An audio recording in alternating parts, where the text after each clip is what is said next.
بسم اللہ الرحمن الرحیم۔ کالج کی آن لائن کلاسز میں خوش آمدید۔ لیکچر نمبر 5 ہے۔ بیٹا سوال ہے پاکستانی ثقافت کی نمایاں خصوصیات۔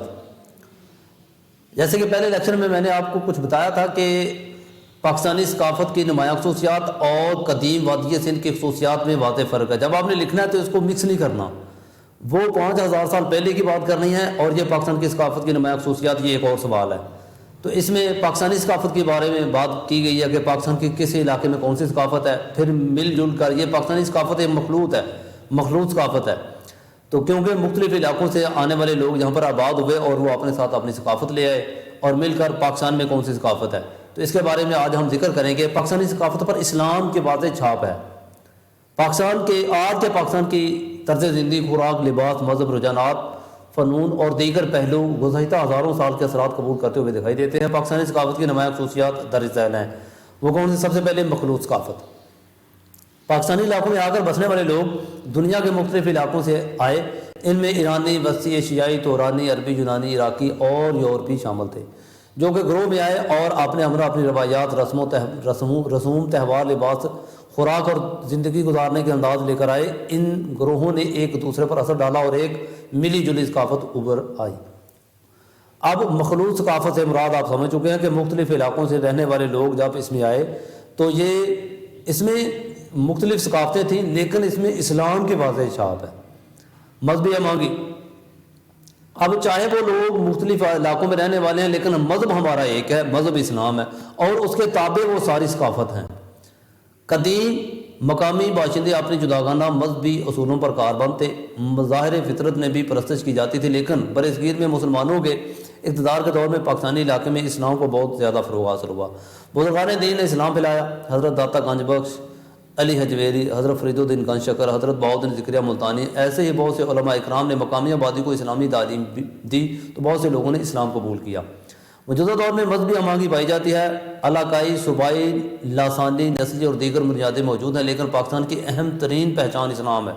وہ ذات پات، رنگ و نسل اور علاقوں صوبوں کے اختیارات، امتیازات کو نسبتاً بہت کم اہمیت دیتے ہیں۔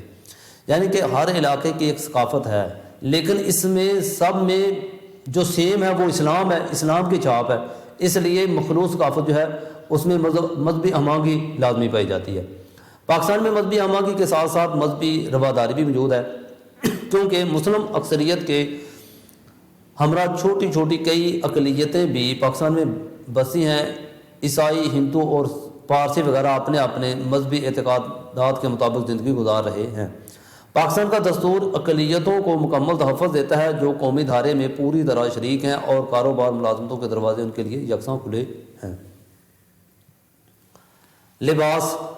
اب دیکھو یہ ایک شارٹ ہے جو ایکسرسائز میں پوچھا گیا ہے کہ پاکستانی علاقوں میں کون کون سا لباس پہنا جاتا ہے، تو اس میں آپ نے ٹوٹل یہ ہیڈنگ لکھنی ہے، کیونکہ پاکستان کے جو 4 صوبے ہیں سب کا ذکر یہاں پر موجود کرنا ضروری ہے، کیونکہ ہر علاقے کی اپنی ایک نمایاں خصوصیات ہے۔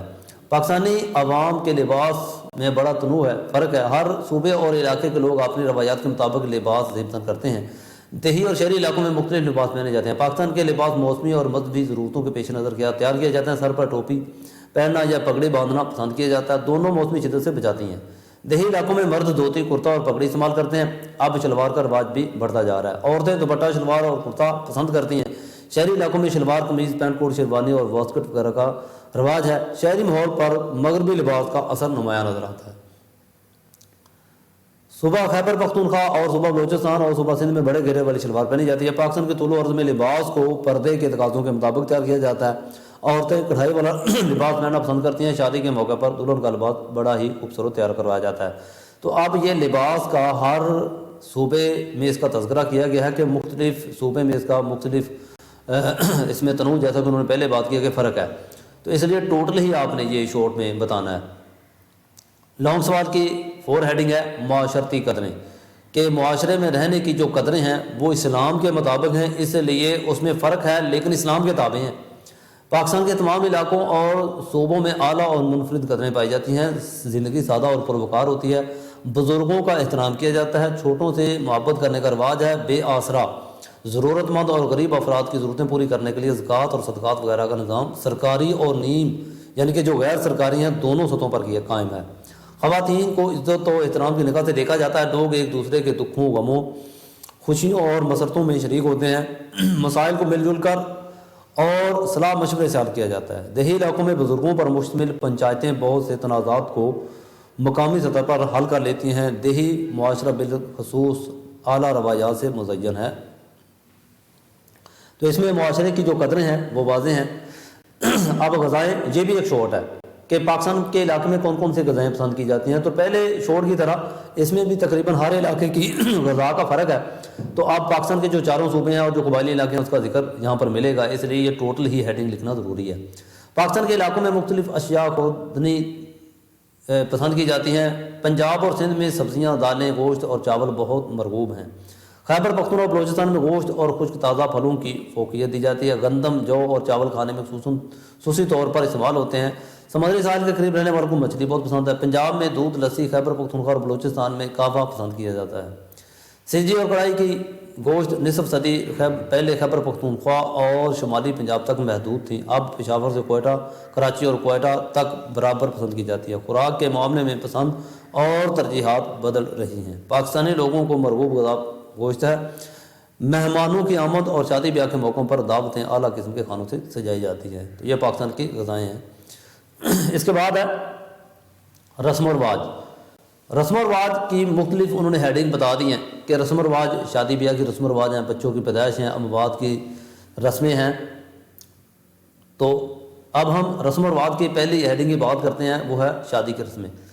تو شادی کی رسمیں بھی ہر علاقے میں اس کے مختلف رواج ملتے ہیں، لیکن اسلام کے تابع ہیں۔ شادی ایک اسلامی فریضہ اور ایک مخصوص دن نکاح کی رسم ادا کی جاتی ہے۔ دلہن والوں کی طرف سے کھانے کا اہتمام ہوتا ہے، اس کے بعد دولہا والے ولیمہ کی دعوت دیتے ہیں۔ موجودہ حکومت نے جہیز پر پابندی لگا کر بہت اچھا قدم اٹھایا۔ اس طرح شادی کے کھانوں پر کثیر رقوم خرچ کی جاتی تھی، ان اخراجات پر پابندی لگائی گئی ہے۔ عوام کو چاہیے کہ وہ ان قوانین کا احترام کریں کیونکہ ان کی سہولت کے لیے متعارف کرائی گئی ہیں۔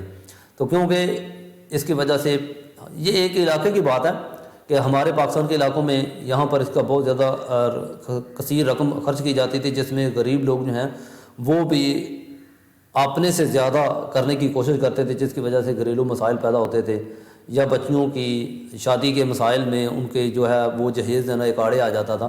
تو اس لیے گورنمنٹ نے اس کے بارے میں جو پابندی لگائی ہے وہ ایک احسن قدم ہے۔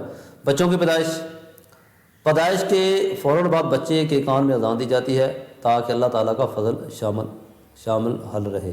عزیز و اقارب بچوں کی پیدائش کے موقع پر خصوصاً خوشی کا اظہار کرتے ہیں اور نومولود کو تحائف بھی دیے جاتے ہیں۔ عقیقے کی رسم بھی نبھائی جاتی ہے۔ یہ ساری اسلامی لیول پر یہ باتیں ہیں۔ اموات کی رسمیں، کسی فرد کے فوت ہو جانے پر رشتہ دار، عزیز و اقارب اور تعلق دار متوفی کے گھر میں جمع ہوتے ہیں۔ میت کو غسل دیا جاتا ہے اور کفن پہنایا جاتا ہے اور بعد ازاں نماز جنازہ کی ادائیگی کے بعد قبرستان میں دفن کیا جاتا ہے۔ ایصال ثواب کے لیے قرآن خوانی کی جاتی ہے۔ تو یہ اموات کی رسمیں جو ہمارے ہاں سیم پائی جاتی ہیں، جو اسلامی لیول پہ ہی اس کو دیکھا جاتا ہے۔ رسم و رواج کے حوالے سے یہ بات ایک اہم ہے کہ ہمارے ملک میں تمام اقلیتوں کو بھی یہ حقوق حاصل ہے کہ وہ اپنی مذہبی رسومات کے مطابق، روایات کے مطابق شادی بیاہ اور اموات کی رسمیں اپنائیں۔ اپنے جو معمولات زندگی ہیں اپنے مذہب کے حوالے سے ان پر کوئی قدغن نہیں ہے، یعنی کہ کوئی پابندی نہیں ہے۔ میلے اور عرس، پاکستان کی جو ثقافت ہے اس میں عرس بھی منائے جاتے ہیں اور پاکستان کی تاریخ میں کچھ میلے بھی ہیں جس کو پاکستان بننے کے بعد، کیونکہ یہ میلے جو ہے یہ پاکستان کی ایک علاقائی ثقافت میں شامل ہے، اس کا اسلام سے کوئی تعلق نہیں ہے۔ پاکستان بھر میں بے شمار میلے اور عرس ہر سال منعقد کیے جاتے ہیں۔ یہ میلے اور عرس ہماری ثقافت کی عکاسی کرتے ہیں۔ ہر سال فصل کی کٹائی شروع ہونے سے پہلے اور بعد میں مختلف شہروں میں سرکاری اور نیم سرکاری دونوں اقسام کے میلوں کا اہتمام کیا جاتا ہے۔ بہار کے موسم شروع ہوتا ہے اور پاکستانی عوام اپنی تھکن دور کرنے اور تازہ دم ہونے کے لیے جوگ در جوگ میلوں کا رخ کرتے ہیں۔ چند عرس اور میلے خصوصاً قابل ذکر ہیں۔ اب یہ ایک شارٹ ہے کہ پاکستان میں 5 عرس اور میلوں کا ذکر کریں، ان کا نام بتائیں۔ تو یہ یہاں پر ذکر کیا گیا ہے۔ لاہور فورٹ اسٹیڈیم میں ہارس اینڈ کیٹل شو کا میلہ، شہندور گلگت میں پولو میچز ہے، سبی کا سالانہ میلہ، عرس حضرت داتا گنج بخش علی حجویری ہے، عرس حضرت فرید الدین گنج شکر ہے، عرس حضرت شاہ رکن عالم ملتانی ہے، عرس حضرت بہاؤالدین ذکریہ ہے، عرس حضرت مادو لال حسین میلہ چراغاں ہے، عرس حضرت سیدن شاہ ہے، عرس حضرت سچل سرمست سندھ ہے، عرس حضرت شاہ عبد اللطیف بھٹائی سندھ میں ہے۔ عیسائیوں، ہندوؤں اور دیگر اقلیتوں کے کچھ مذہبی تہوار یہاں پر ہوتے ہیں۔ تو یہ ایک شوٹ بھی ہے۔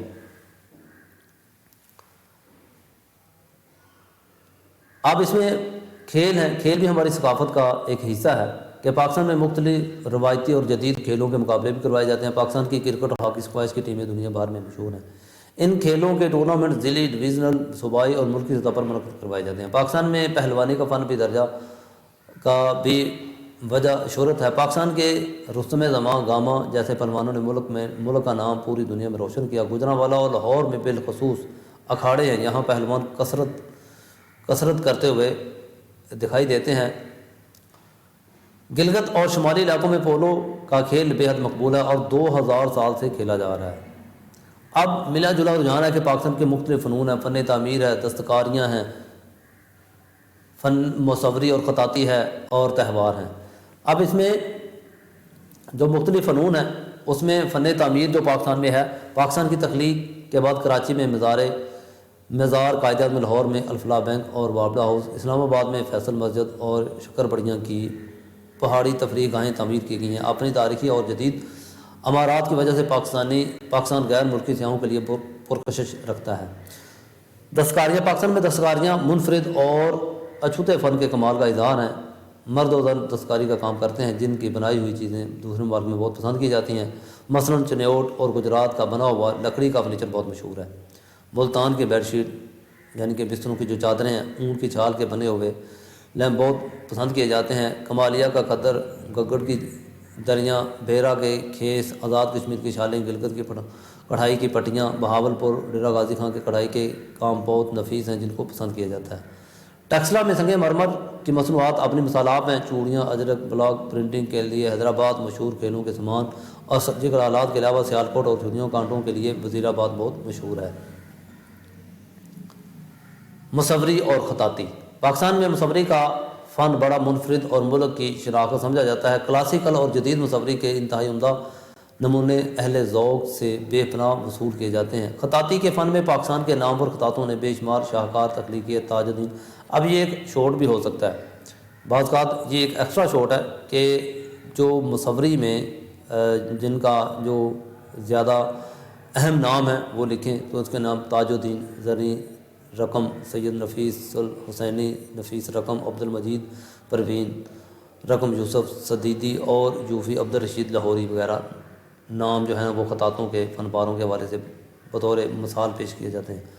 عبد الرحمن چغتائی نے کلام غالب کو تحریری شکل پیش کر کے نادر شاہکار بنائے۔ شاکر علی صادقین، اسلم کمال اور کئی دوسرے مصوروں نے مصوری کے فن کو بام عروج تک پہنچایا۔ ان مصوروں نے خطاطی کے فن پارے بھی تخلیق کیے۔ مغل اور جدید زمانوں کے مصوری اور خطاطی فن پارے لاہور کے عجائب گھروں، شاہی قلعے میں دیکھے جا سکتے ہیں۔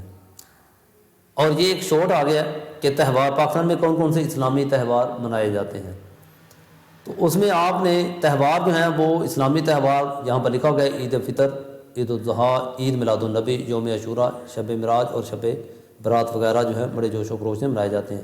لیکن یہ ایک لوگوں کی ایک ہیڈنگ بھی ہے اور اس میں شوٹ بھی ہے۔ لوگوں کی ہیڈنگ میں آپ نے ٹوٹل لکھنا ہے کہ پاکستان کی آبادی، اکثریتی آبادی مسلمان اور اپنے مختلف مذہبی اور معاشرتی تہواروں جس کا ذکر کیا گیا تھا بڑے جوش و خروش سے مناتے ہیں۔ یہ تہوار ہماری صدیوں کی ثقافت کا اہم حصہ ہیں۔ پاکستان میں غیر مسلموں کو بھی اپنے تہوار منانے کی پوری آزادی ہے۔ تو بیٹا یہ سوال تھا، میں پھر اس کا دوبارہ ذکر کر دیتا ہوں کہ یہ سوال ہے پاکستانی ثقافت کی نمایاں خصوصیات۔ اس سے پہلے والا جو لیکچر ہوا تھا وہ تھا قدیم وادی سندھ کی خصوصیات، کہ اس وقت کے لوگ کس قسم کی ثقافت رکھتے تھے، جو کہ ہمیں کھدائی کے دوران ان کی چیزیں وصول ہونے کے بعد یہ ملا ہے کہ وہ لوگ اس قسم کی چیزوں کا استعمال کرتے تھے، جیسے کہ انہوں نے کافی ساری چیزوں کا ذکر کیا گیا تھا۔